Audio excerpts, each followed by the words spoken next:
Nëse sot sheh vetëm shkurre, gur të rrëzuar dhe rënoja të heshtura, mund të mendosh se këtu s'ka pasur kurrë jetë. Por nën majen e Maranajt, pranë porojit të rjollit, ka ekzistuar një qytet që për mbi 1000 vjet mbajti gjallë qytetrimin, besimin dhe rezistencën.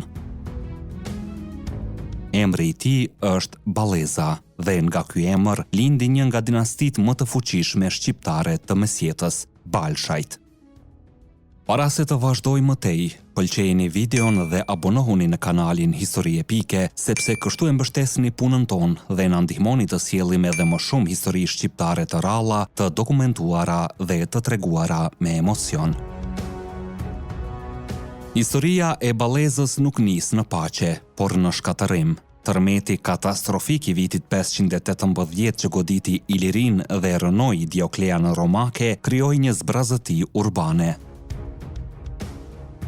Nga gurët e qytetit të vjetër, popullsitë përreth ndërtuan qendra të reja mesjetare, Shasi, Drishti, Danja dhe Balleza. Burimet e para e përmendin Ballezën si kështjell në vitin 1062, por gjeneza e saj është më e hershme. Këtu u formua një nyje natyrore fortifikimi, 2 poroje që mbrojnë kodrën, një maje konike për vrojtim dhe një shesh i sipërm që mund të rrethohej lehtësisht me mure.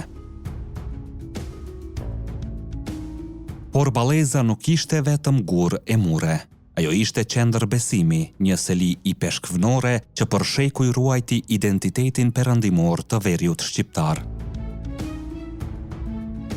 Emri Ballesium del në një letër papnore të vitit 1062. I peshkvia e Ballezës varej nga metropolia e Tivarit dhe më herët nga Dioklea. Në shekujt 13 e 15 qyteti përmendet vazhdimisht në dokumente kishtare, peshkop, kuvend, katedral, kisha dhe kapela. Skizmatikët e shekullit 14 e goditën në rënd këtë vijë kufitare të krishtërimit shqiptar. Në vitin 1356 përmenden shkatërrime të kishës së Ballezës dhe manastireve përreth. Megjithatë, edhe kur qyteti nisi të rënohej, i peshkvia vazhdoi të ekzistonte.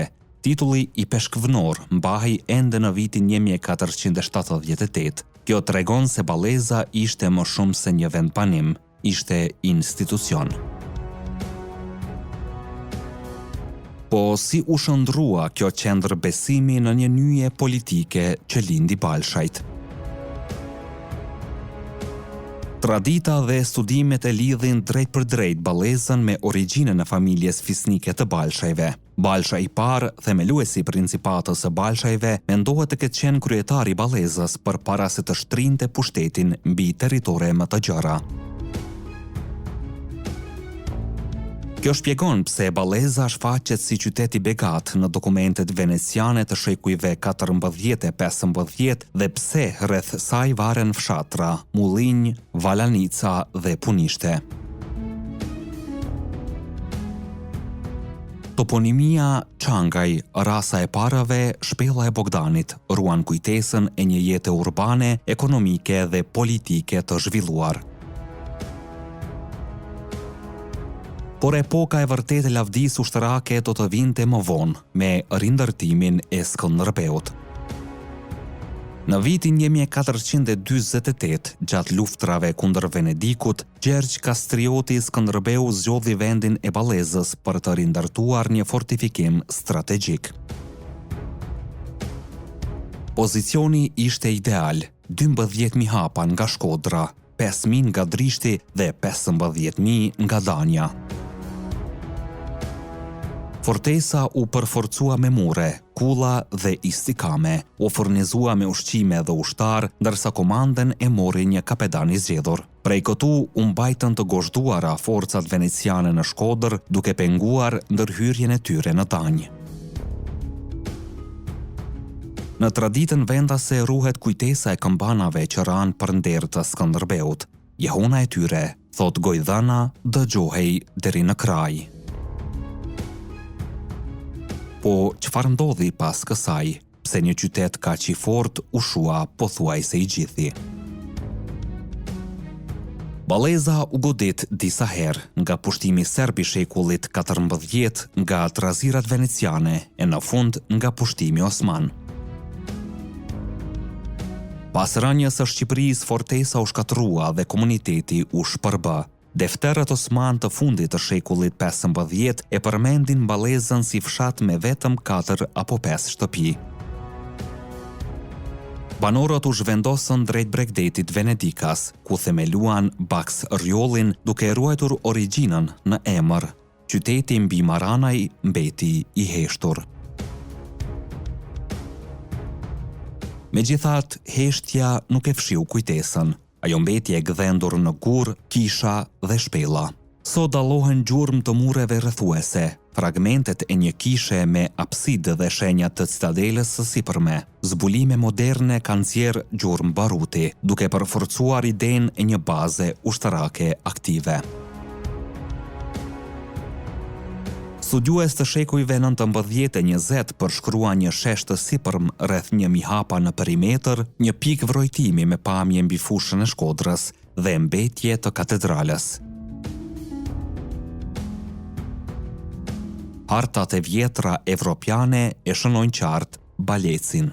Por roli shpirtëror pas shkatërimit, këtu del në dritë një figurë e madhe e kulturës shqiptare. Në afërsi gjendet shpella e Bogdanit, e lidhur me strëhimet e Pjetër Bogdanit gjatë shekullit 17. Letërkëmbimi i tij përshkruan jetën e vështirë nën pushtim, por edhe përpjekjet për arsim, libra dhe organizim kishtar. Kjo vazhdimsi nga i peshkvia mesjetare tek misioni kulturor tregon se Balleza nuk ishte vetëm qytet i armëve, por edhe qytet i mendjes dhe besimit.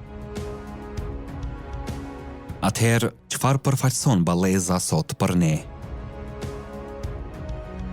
Balleza është dëshmi se historia shqiptare ka pasur qendra urbane të fuqishme, të lidhura me Evropën, me besim të organizuar dhe me rezistencë të armatosur. Ajo lindi Balshajt, u rindërtuan nga Skënderbeu dhe u shuan nga pushtimet, por kujtesa e saj mbetet.